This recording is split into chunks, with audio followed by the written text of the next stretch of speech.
Hey YouTube, Caleb here with One More Cast TV. So we talked about rods, we talked about reels, now we're going to talk about line.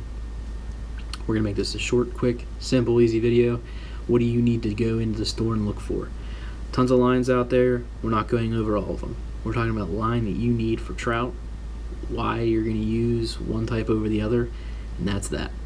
So very straightforward. Two different lines that I need you guys to remember from this video: monofilament and fluorocarbon.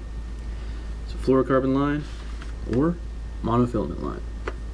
Why do you use one or the other? Why not just pick one? Simple. Each has their own pros and cons.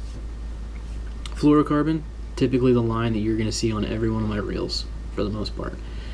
Pretty much completely invisible to the fish. So for trout being very line shy, it's the way to go. Not a lot of give to the line. It's not really elastic, so you're going to feel the bites a lot quicker, and you're also going to have harder hook sets. So the downfall with fluorocarbon is the price. It's usually a little bit more expensive. So starting out, sometimes you don't want to spend $10 or more on fishing line. Monofilament, it's got its pros and it's got its cons. So pros for it being, it is a little bit more elastic. Sometimes, you know, a fish hits really hard, it might snap the line, as where monofilament's going to give a little bit. You know, it's not going to break. Monofilament also sits on top of the water, as where fluorocarbon will sink. So there are baits that we will talk about called topwater baits, and when you use those baits, they need to be on top of the water. So you need to have monofilament line, otherwise the fluorocarbon would make it sink and not act appropriately. So fluorocarbon, crystal clear, can fill the bites a little easier, it sinks, gets your bait down into the strike zone a little bit better, quicker, but it's more expensive. Monofilament, cheaper, maybe $5. I've seen packs of line as cheap as $2. A little bit more elastic, not as strong for the hook sets or maybe bite sensibility, and it floats on top of the water more, so it's going to take a little bit longer for your bait to get down in the water. Tons of different color options with monofilament. Super bright, stay away from them. I mean, some guys like to use them. I understand if you have eyesight problems, go for it. You got to do what you got to do to fish. But typically, I would say stick with clear or some type of green so that it blends in a little bit better. Fluorocarbon, crystal clear, it's what you want. So you're gonna see test pound test, whatever, however it's laid out on the box for different companies.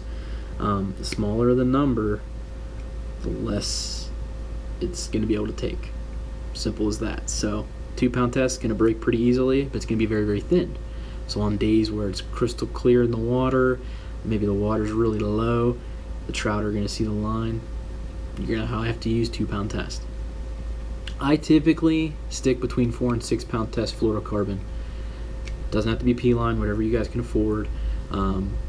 I've broke off many big fish and have recently switched to 6 pound test fluorocarbon instead of using 2 or 4, and I have increased my catch rate on these bigger fish. So I'm sticking with 6 pound right now. When it calls for it, I'm definitely going to drop down to 2 pounds. So, to make it short and sweet, what do you need for 6 pound test line? Either monofilament, fluorocarbon, clear or green. Simple as that.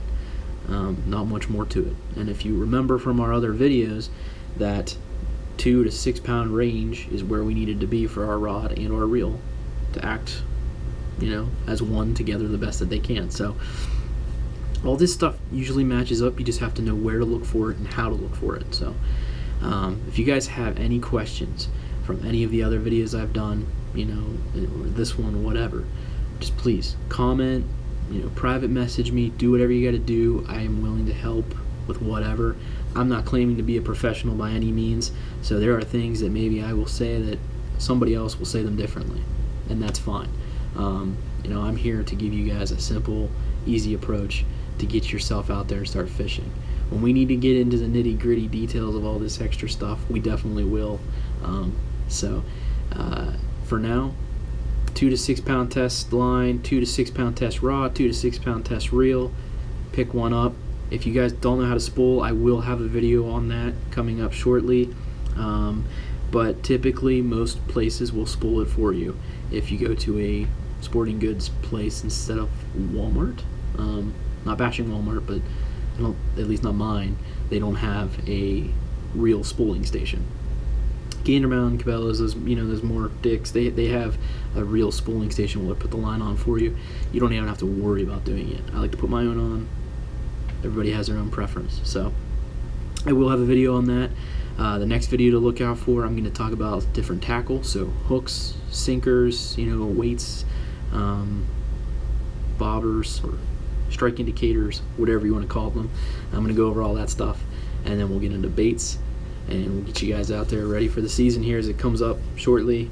And again, any questions, please don't hesitate to ask me. So that's it for this episode. We'll see you out there on the water.